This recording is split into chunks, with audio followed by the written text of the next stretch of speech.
Como hoje é o Dia das Mães, nós interrompemos a nossa série de pregações no livro de Jonas e vamos falar hoje acerca de uma mensagem dedicada principalmente ao dia de hoje, que é o Dia das Mães. E para isso nós encontramos um texto, em 2 Timóteo, que pode nos ajudar bastante naquilo que é o propósito de hoje. 2 Timóteo, capítulo 1, versículo 3, diz assim: Dou graças a Deus, a quem desde os meus antepassados sirvo com consciência pura, porque sem cessar me lembro de ti nas minhas orações, noite e dia. Lembrando das tuas lágrimas, estou ansioso por ver-te, para que eu transborde de alegria, pela recordação que guardo de tua fé, sem fingimento, a mesma que, primeiramente, habitou em tua avó Lóide e em tua mãe Eunice, e estou certo de que também em ti. No capítulo 3, agora, um pouquinho mais para frente, versículos 14 e 15. 2 Timóteo, capítulo 3, versículo 14, diz assim, o apóstolo Paulo falando a Timóteo: Tu, porém, permanece naquilo que aprendeste e de que foste inteirado, sabendo de quem o aprendeste, e que desde a infância sabes as sagradas letras que podem tornar-te sábio para a salvação pela fé em Cristo Jesus. Toda a Escritura é inspirada por Deus, útil para o ensino, para a repreensão, para a correção, para a educação na justiça, a fim de que o homem de Deus seja perfeito e perfeitamente habilitado para toda boa obra. Amém. Pai querido, nós queremos te agradecer por esse dia especial, Senhor. Queremos te agradecer pelas nossas mães. E agora, Senhor, te pedimos que Teu Espírito Santo nos oriente agora para que a Tua palavra venha preencher as necessidades, tanto das nossas mães, como também de todos nós. Pai querido, nós queremos te pedir que tudo aquilo, Pai, que possa porventura atrapalhar a nossa apreensão da Tua palavra, possa ser agora repreendido em nome de Jesus, e que a gente possa absorver a Tua mensagem, e não somente guardá-la em nosso coração, mas que a gente possa praticá-la em nossas ações. É o que nós te pedimos, em nome de Jesus. Amém. Queridos irmãos e irmãs, quando a gente fala acerca de família na nossa sociedade atual, existe uma ideia de que aquela família nuclear, composta pelo pai, pela mãe e pelos filhos, é coisa do passado. Nos meios de comunicação, nas próprias políticas até governamentais, isso pensando no Ocidente de uma forma geral, na própria escola, parece que existe uma ideia de que esta família, que é base da cultura judaica cristã, ela já não é mais tão essencial. Que existem outros modelos de família, que existem outras configurações, e que a gente deveria dar espaço para essa nova família que se apresenta. Uma família composta, às vezes, por um adulto e crianças, uma família composta por duas pessoas do mesmo sexo e crianças adotadas, famílias grupais com dois pais, uma mãe ou duas mães e um pai, e por aí afora, várias conformações que existe na nossa sociedade. O que eu quero dizer, inicialmente, é de que o ideal bíblico da família composta por um homem, por uma mulher, um esposo, uma esposa e seus filhos, de forma nenhuma está ultrapassado. Se nós olharmos para a sociedade atual, a gente tende a pensar isso. Mas quando esse texto, por exemplo, foi escrito, quando o Evangelho começou a ser pregado no mundo romano também a família era pensada de outra forma. Existia uma outra conformação de família, que o Evangelho acabou por demonstrar a falência desse modelo e a importância de se ter um relacionamento adequado entre o pai, a mãe e os filhos. Eu quero lembrar, por exemplo, que na sociedade romana, o casamento era feito muito cedo, o jovem se casava com uma menina antes dela ter a sua primeira menstruação. A relação sexual dos romanos, no casamento romano, acontecia quando a menina tinha por volta dos seus 12, 13 anos, antes mesmo de vir a primeira menstruação. E nas leis romanas, os romanos tinham que ter 3 filhos homens. Então, de uma forma rápida, se inicia a vida sexual entre os romanos e o desejo era que houvessem meninos. Toda vez que vinha uma menina, eles ficavam entristecidos, porque, afinal de contas, teriam que pagar altos impostos para o governo romano. Então havia essa imposição. E acontecia de que o jovem que se casava com a moça, o seu relacionamento sexual prazeroso não era com ela, porque ela era apenas um útero. Ela servia apenas para ser uma reprodutora. O relacionamento sexual do romano prazeroso era o homossexual. Quando o rapaz ia nos ginásios, nos locais onde se encontrava com outros moços, e ali mantinham relacionamentos homossexuais. Essa era a sociedade romana. Na Grécia Antiga também, era uma sociedade muito diferente da sociedade judaica. E o que nós podemos ver é que o Evangelho foi pregado numa sociedade em que a sexualidade, em que os relacionamentos também não eram de acordo com a palavra de Deus. Quando nós falamos que a Bíblia tem um padrão, é porque a criança tanto precisa da presença do pai, como da presença da mãe. O seu caráter, a sua segurança psíquica e a sua segurança social vai justamente refletir esse cuidado que tanto o pai como a mãe têm em relação a uma criança. Isso não é substituído por outras conformações familiares. Agora, é certo também que a Bíblia, ela entende também outras conformações familiares. Por exemplo, existem famílias na Bíblia que são constituídas por uma viúva e por uma nora, como é o caso de Ruth e Noemi, uma família incompleta, uma família que sofreu dificuldades. Ou como, por exemplo, as filhas de Zelofode, que era um homem que tinha só filhas, como Laércio, por exemplo, que tem 3 filhas, E naquela época era um problema ter 3 filhas. Hoje não, Laércio? Hoje não tem problema, O problema é só a demora em sair de casa, É só esse o problema, Mas o fato é que naquela época, na época de Moisés, a propriedade era dos homens. Zelofode teve várias filhas, morreu. E aí a propriedade dele seria dada para outras pessoas. E as filhas de Zelofode chegaram, falaram com Moisés, para que elas tinham possibilidade de manter aquela propriedade, depois elas se casariam com outros homens, mas aquela propriedade ficaria para a família delas. E elas lutaram por isso e foram contempladas. Também existem outros casos na Bíblia, por exemplo, de famílias imperfeitas, famílias que, por conta daquela influência mesopotâmica, aceitaram a poligamia, que nunca foi o propósito de Deus.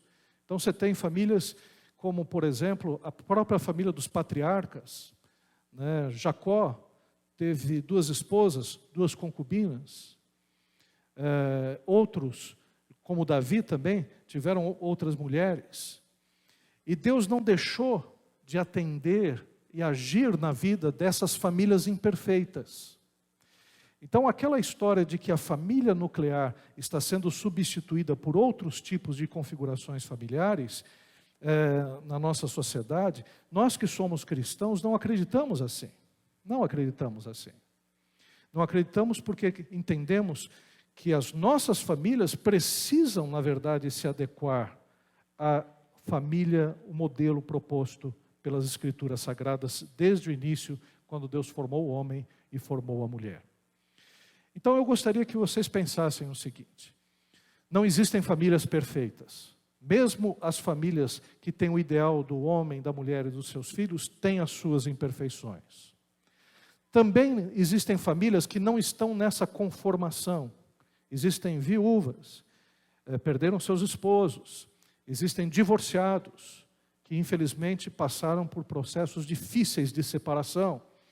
Existem pais que estão cuidando dos filhos. Mas essas famílias, se colocarem diante do Senhor, Deus vai abençoar essas famílias. Deus vai cuidar. Deus é o Deus que cuida dos órfãos, das viúvas, dos estrangeiros, dos servos. Deus é Deus que cuida de todos nós. Amém, queridos? Então é importante a gente dizer isso. Porque esse dia, que é o Dia das Mães, ele contempla de uma forma muito adequada aqueles que têm as suas mães vivas. Então, todos nós que temos as nossas mães vivas, estamos muito felizes. Mas algumas mães já partiram. E esse dia é um dia que traz lembrança e tristeza. Esse dia das mães também contemplam as mães que têm filhos. Aliás, as mulheres que têm filhos são mães. As mulheres que não têm filhos, evidentemente, não têm o que comemorar nesse dia. Ou ficam entristecidas, ou porque não têm filhos, ou porque não podem ter filhos, ou não puderam ter filhos. Então essa data é uma data que traz muitas dificuldades, porque ao mesmo tempo em que muitas famílias estão com as suas mães presentes, outras famílias têm mães distantes. E o que dizer daquele que é órfão, daquele que não conhece a sua mãe? A gente tem alguns casos de mães que abandonaram seus filhos, de mães que morreram, e os seus filhos hoje são órfãos. Então nós temos toda uma configuração problemática, porque ao mesmo tempo que nós estamos alegres, algumas famílias estão festejando, outras estão extremamente tristes. Mas o que eu quero trabalhar nessa manhã, e eu quero trabalhar de uma forma rápida, porque as crianças depois elas vão apresentar uma pecinha, um cântico para as mães.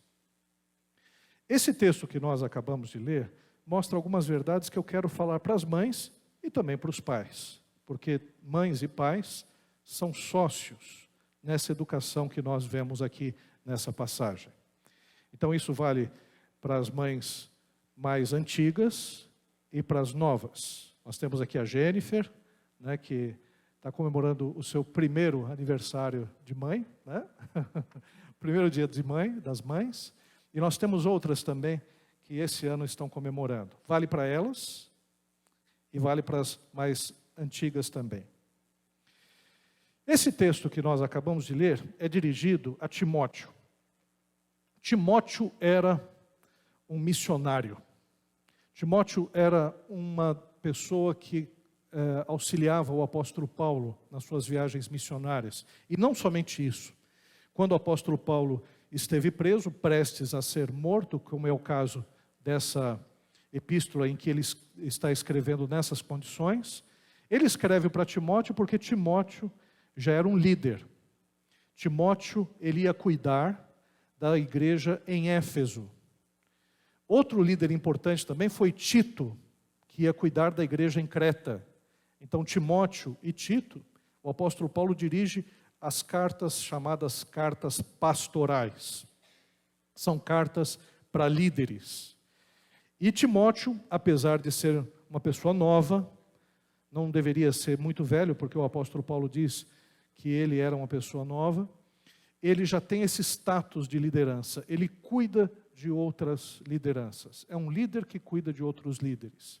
Não é à toa que é justamente em Timóteo e também em Tito que o apóstolo Paulo coloca as qualificações de quem almeja o pastorado.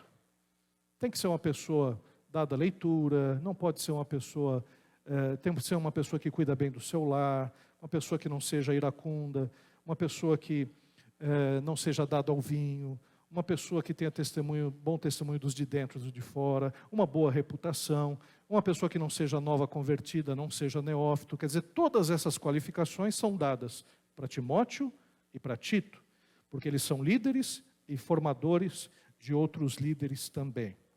Mas o que chama atenção nesse texto que a gente acabou de ler, é que Timóteo, a formação dele não foi só através da vida do apóstolo Paulo.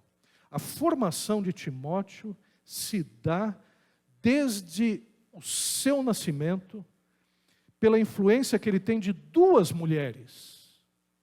A sua avó, Lóide, e a sua mãe, Eunice.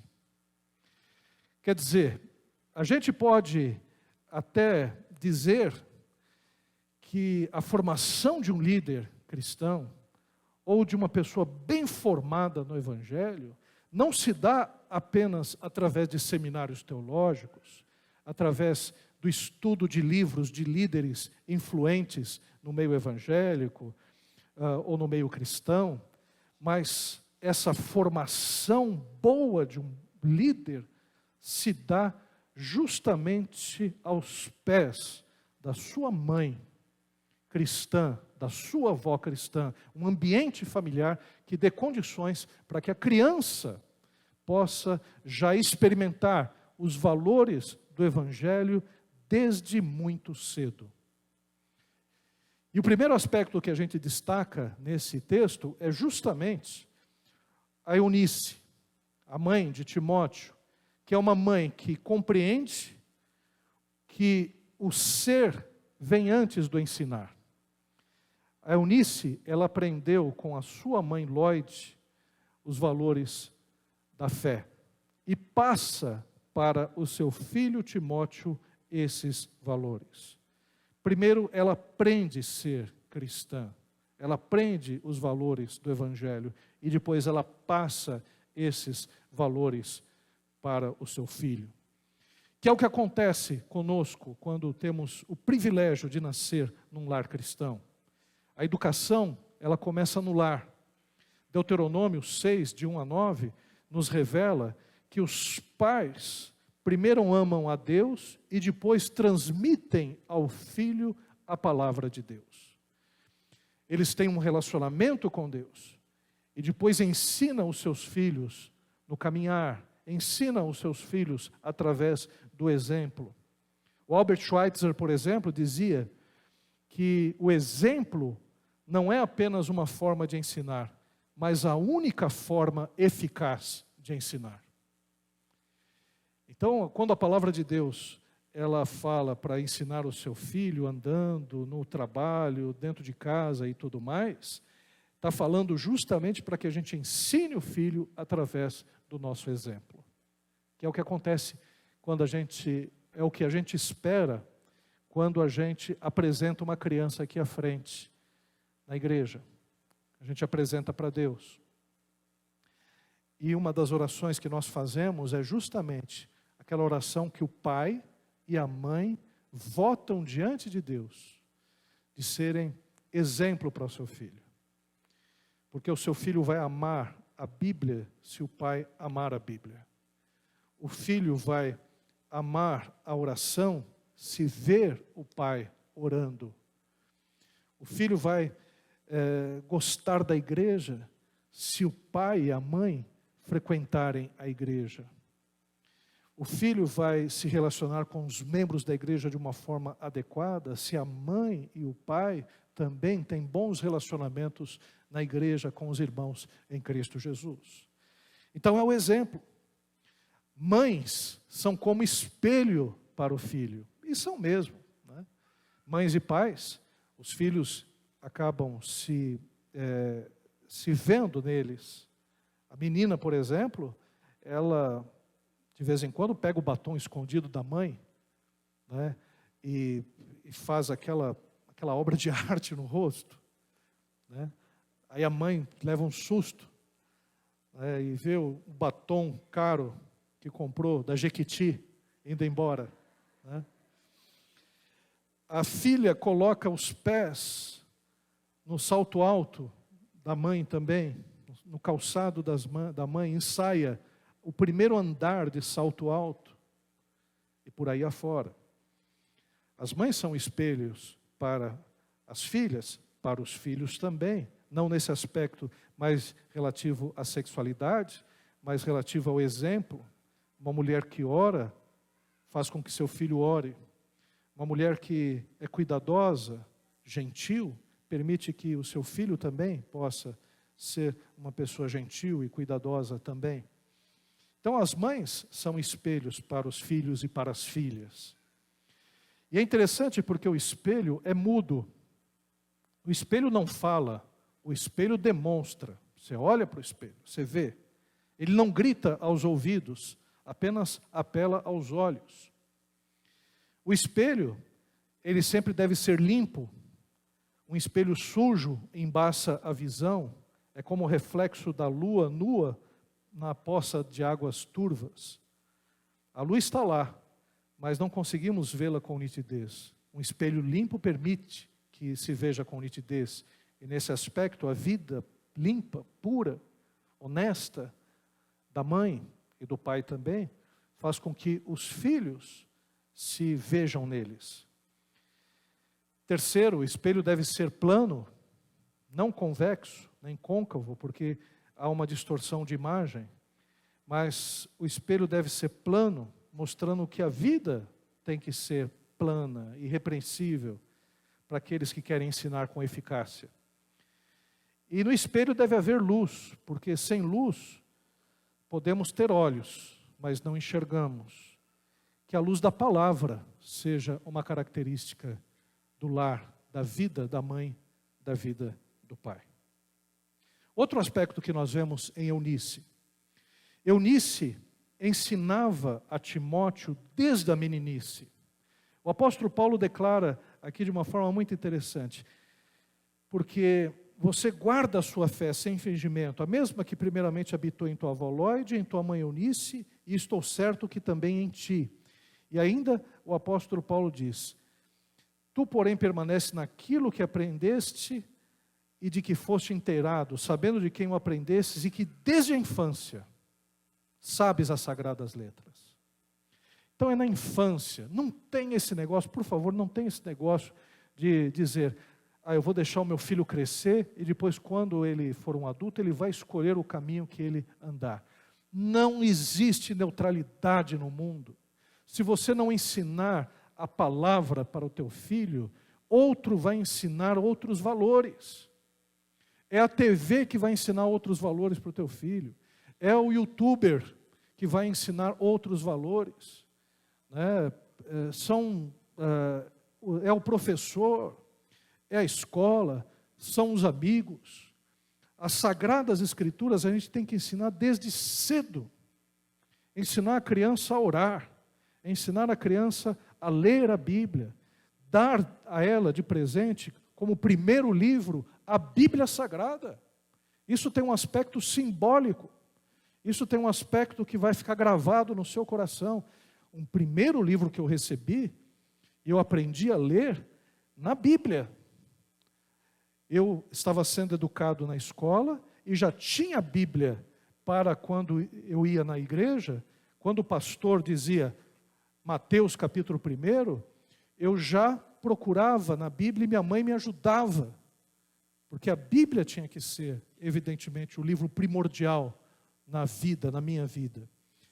E é assim que nós vemos também em Timóteo. Timóteo já desde criança, aliás, quando é que você ensina uma criança a orar? Na vida intrauterina. Já vai botando a mão na barriga, com o pai também, e já ora pela criança, para que ela comece a ouvir a voz da mãe. A voz da mãe ela vai ouvir em oração, mas a voz do pai também, os dois ali, orando pela criança. que está sendo gestada, que já vai aprender alguns louvores ao ir na igreja também, na barriga da mãe, né? Já vai se assustar com o Rogério na bateria, né? Com as microfonias do pessoal, mas já vai se acostumando, né?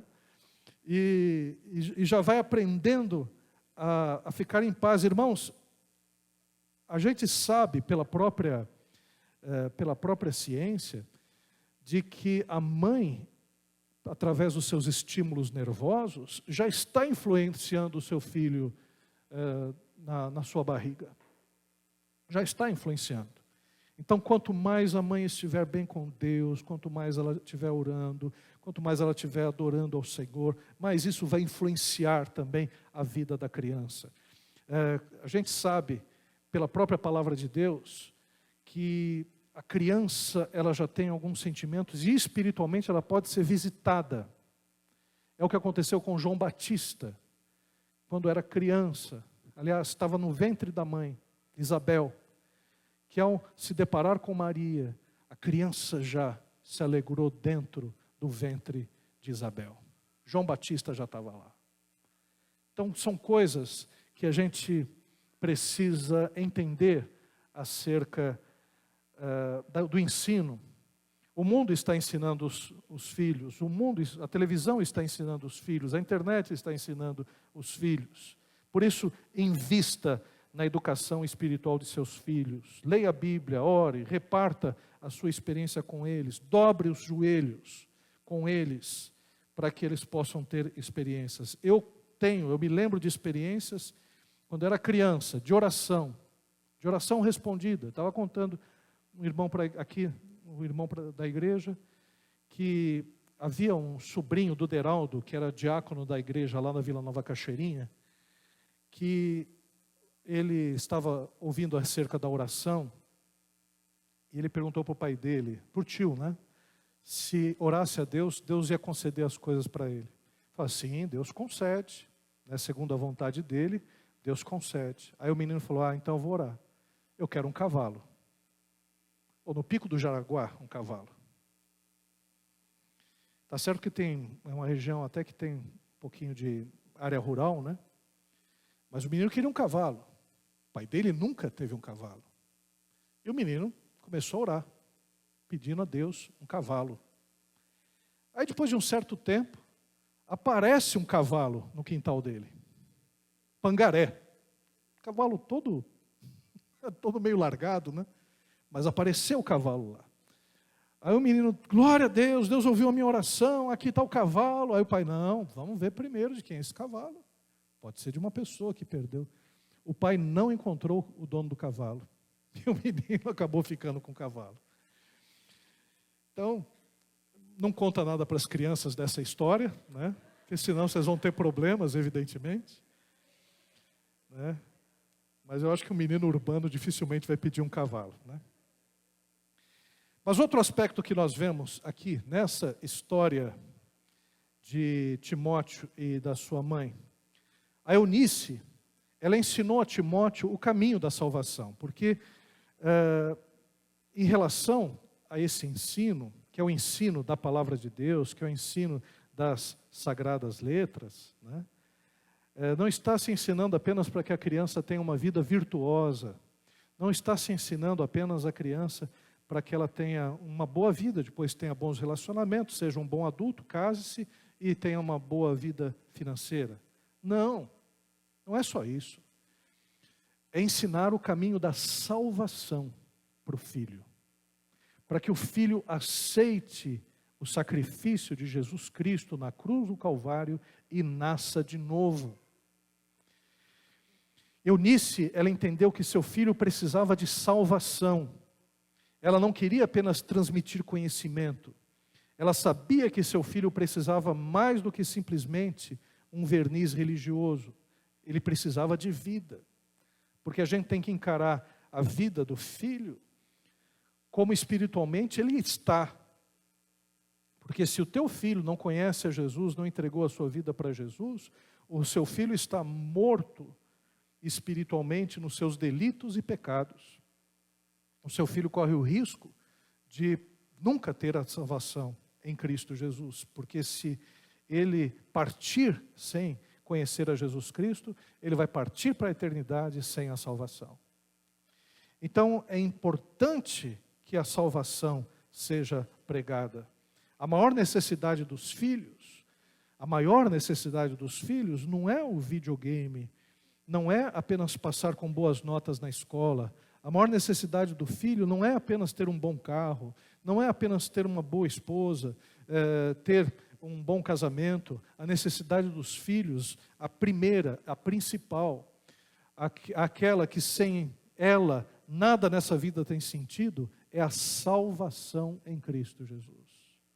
Se o teu filho tem a salvação em Cristo Jesus, você pode ficar em paz, porque a melhor coisa da vida ele já alcançou.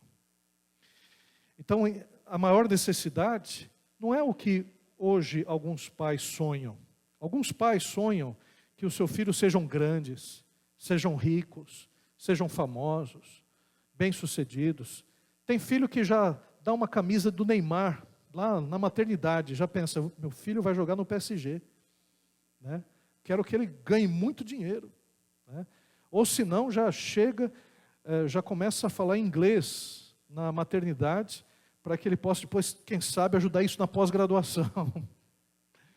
E eu estava falando aqui até de manhã, a gente tem algumas frustrações, mas algumas frustrações, elas acontecem porque nessa vida está sendo imposto para todos nós, que nós precisamos ter uma série de procedimentos. Então, por exemplo, se a gente não tem uma pós-graduação com 30 anos, ou um mestrado com 35, um doutorado com 40, acabou a vida. Ou se a gente não conseguiu ter carro aos 25, uma casa própria aos 30, pronto, minha vida acabou. E a gente começa com frustrações, dizendo, eu não consegui isso, não consegui esse curso, não consegui esse trabalho, não consegui esse emprego. E a gente vai ficando neurótico. Claro que a gente precisa crescer e a gente tem que buscar o crescimento. Mas essa imposição, ela não pode agir na nossa vida de tal forma que o principal fique para escanteio. O principal nessa vida é você ter uma relação com Deus. Ponha isso na sua cabeça. O principal nessa vida é você cultuar ao Senhor. O principal da sua vida é você ter uma vida aos pés do Senhor, sabendo qual é a sua vocação, qual é o seu ministério, qual é a sua parte no corpo de Cristo, para fazer bem aquilo que Deus te deu. Isso é o principal. Segundo lugar, o principal são os relacionamentos. De você ter relacionamentos bons, de qualidade, com a família, com os irmãos da igreja, com os seus vizinhos, de você prestar atenção nas pessoas. Porque primeiro nós amamos a Deus, depois nós amamos o outro como nós amamos a nós mesmos. Isso é o principal. O principal não é o curso, o principal não é o trabalho, não é o emprego. Tudo isso é necessário. Então, isso tudo no lugar, você tem uma vida abençoada. Porque eu vou te falar uma coisa, título, graduação e tudo mais, você vai ter. Depois, quando você morrer, Deus vai te dar uma aula perfeita a respeito do universo, na área de exatas, na área de humanas, na área de biológica, você vai conhecer tudo. Preste atenção. Então você coloque a sua vida naquilo que primeiro é importante, que é o relacionamento com Deus. Porque se você tiver um bom relacionamento com Deus, o resto vai gravitar adequadamente. O teu trabalho vai ser um trabalho adequado. A sua vida, os seus cursos, as suas formações, não vai ser de uma forma impositiva, de tal maneira que você fique um frustrado por não alcançar, ou até mesmo um esgotado por fazer demais. Então é importante que nós entendamos isso. A vida é uma só, é essa que nós temos. E o melhor dessa vida é encontrar Deus, o nosso Senhor Jesus Cristo, como nosso Salvador pessoal. Isso é o principal. E depois, de a gente poder expressar toda essa nossa fé para as pessoas que estão ao nosso redor, amar as pessoas, colocar as pessoas em primeiro lugar em relação às coisas. É isso. E o mais, Deus vai fazer na nossa vida, e glórias ao nome do Senhor Jesus. Então, que o teu filho seja criado para isso, que ele seja muito bem sucedido, e nós queremos. Mas o objetivo da vida não é se formar em Harvard. O objetivo da vida é conhecer a salvação através de Cristo Jesus. Coloque isso na sua cabeça. Porque se seu filho for formado em Harvard e não conhecer a Jesus Cristo como Senhor e Salvador, ele vai mostrar o diploma dele para o diabo lá no inferno. Isso não valeu. Outro aspecto que nós vemos em relação a Eunice. Eunice, eu quero terminar aqui, acreditava na eficácia da palavra de Deus para levar o seu filho à conversão, porque aqui o apóstolo Paulo, ele diz que as sagradas letras, no versículo 15, podem tornar-te sábio para a salvação pela fé em Cristo Jesus. Eunice ensinava as sagradas letras. Ela confiava na eficácia da palavra de Deus para levar seu filho à conversão. Hoje nós estamos vendo uma geração analfabeta da Bíblia. Os pais não conhecem a Bíblia. Os filhos estudam nas melhores escolas, mas são analfabetos da Bíblia. Não tem mais ambiente e nem espaço, na maioria dos lares, para estudar a Bíblia com os filhos. Por isso, mãe, estude a Bíblia com os filhos. Pai, também faça isso. A palavra de Deus é mais preciosa do que ouro depurado. E a palavra de Deus, ela é mais doce que o mel e o destilar dos favos. Ensine andando pelo caminho, ao levantar e ao deitar ao seu filho. E assim, nós vamos poder alcançar o objetivo. Eu quero dizer uma coisa, esse texto que nós lemos não é um texto qualquer. Esse texto, aliás, nem um texto da Bíblia é um texto qualquer. Mas esta passagem, quando diz assim, guarde essa palavra, 2 Timóteo 3,15, que desde a infância sabes as sagradas letras que podem tornar-te sábio para a salvação pela fé em Cristo Jesus. Essa parte B do versículo, que podem tornar-te sábio para a salvação pela fé em Cristo Jesus, é o objetivo da Bíblia. É para isso que a Bíblia foi mandada. 66 livros, de Gênesis a Apocalipse, foram escritos para quê?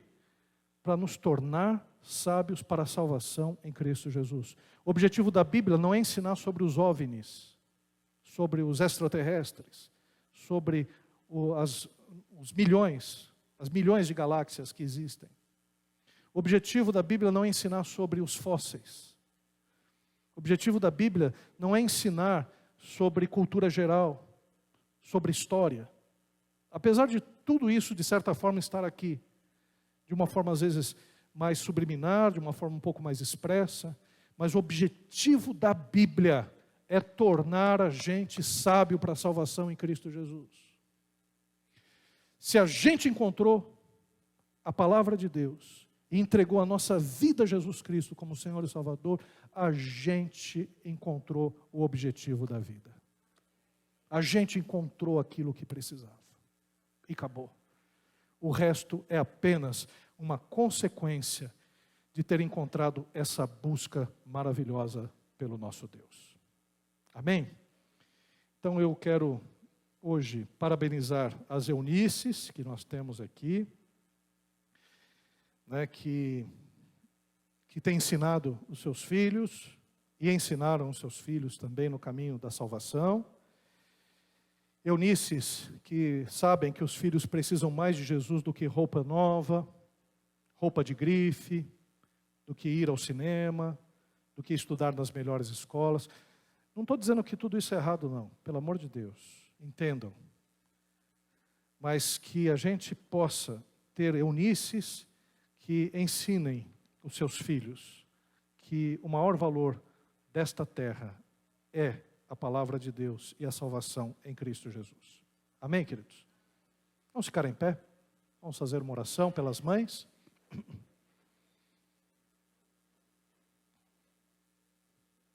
Oremos. Pai querido, eu quero te agradecer, Pai, por esse Dia das Mães. Quero te agradecer, ó Pai, pela Tua palavra, que ensina como uma mãe, como um pai devem proceder, Senhor. E Pai amado, eu quero te pedir que o Teu Espírito Santo torne cada vez mais as nossas mães parecidas com Eunice, as nossas avós parecidas com Lloyd e os nossos filhos parecidos com Timóteo, Senhor. Timóteo, Senhor, que possam ser líderes. Timóteos que têm uma palavra viva de Deus para pregar. Timóteos que possam influenciar a igreja, que possam influenciar o mundo. Porque foram ensinados desde a sua meninice nas santas escrituras sagradas. Por isso, Senhor, abençoa, capacite as mães, de tal forma que elas, na sua imperfeição, nas suas